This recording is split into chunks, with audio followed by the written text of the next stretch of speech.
টিউশনি শেষে বাসায় ফেরার পথে সাভারে গণধর্ষণের শিকার হয়েছেন বাংলাদেশ ইউনিভার্সিটি অফ প্রফেশনালস বিইউপির এক শিক্ষার্থী।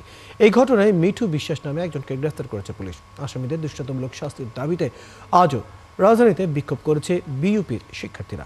সাভার প্রতিনিধি রায়ান বিন আমিনের সাথে নিয়ে বিস্তারিত জানাচ্ছেন আশিক মাহমুদ।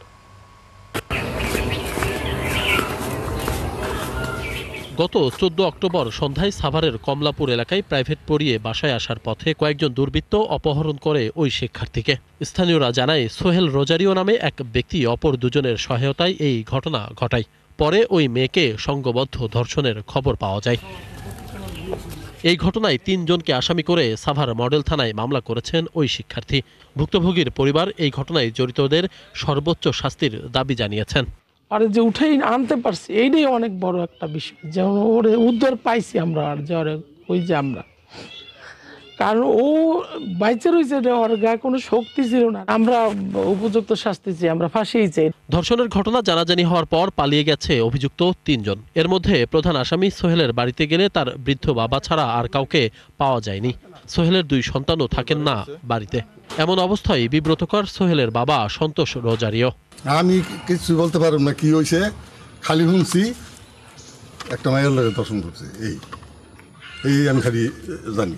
মানুষ আই আমার কইছে পেতে মানুষ আইছে, আইয়া বিশ্রাইছে। এই আমি এরপর আর কিছু তারপর তো পলাইল।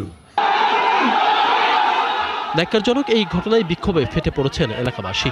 দোষীদের দৃষ্টান্তমূলক শাস্তির পাশাপাশি এলাকায় নিরাপত্তা বাড়ানোর দাবি তাদের। আমাদের সাথে থাকবে ইনশাআল্লাহ।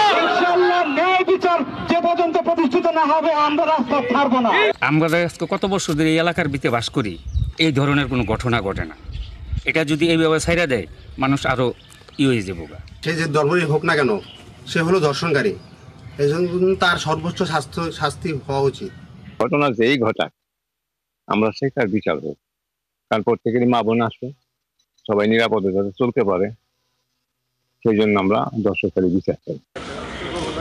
এই ঘটনায় মামলার 3 নম্বর আসামি মিঠু বিশ্বাসকে রাজধানীর তেজগাঁও এলাকা থেকে গ্রেপ্তার করেছে পুলিশ।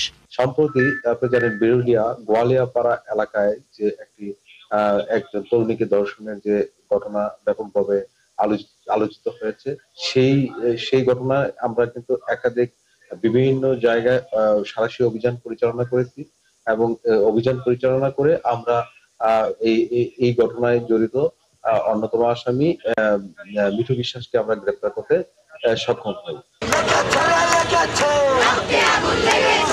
এদিকে সহপাঠী গণধর্ষণের শিকার হওয়ায় প্রতিবাদে ফুঁসে উঠেছে বিইউপির শিক্ষার্থীরা। আজও তারা রাজধানীর মিরপুরে বিক্ষোভ মিছিল ও সমাবেশ করেছে।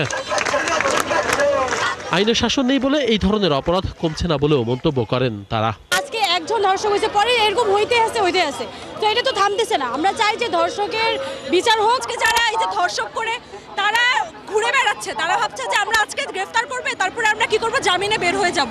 আমরা তাদের দৃষ্টান্তমূলক শাস্তি চাই। তারা যখন শাস্তি পাবে তখনই আমরা এখান থেকে যাব। আজ আমরা শপথ নিতে চাই, ন্যায় বিচার ছাড়া ফিরবো না, অপরাধীর বিচার ছাড়া থামবো না। যদি ভেবে থাকেন এই দর্শনটাকে ধামাচাপা দিয়ে অন্যান্য সকল ঘটনার মতো নির্লজ্জের মতো বসে থাকবেন, তা আমরা হতে দেব না। দ্রুত সব আসামিদের গ্রেপ্তার করে দৃষ্টান্তমূলক শাস্তি নিশ্চিত না করলে কঠোর আন্দোলনের হুঁশিয়ারিও দিয়েছেন শিক্ষার্থীরা। আশিক মাহমুদ, ৭১।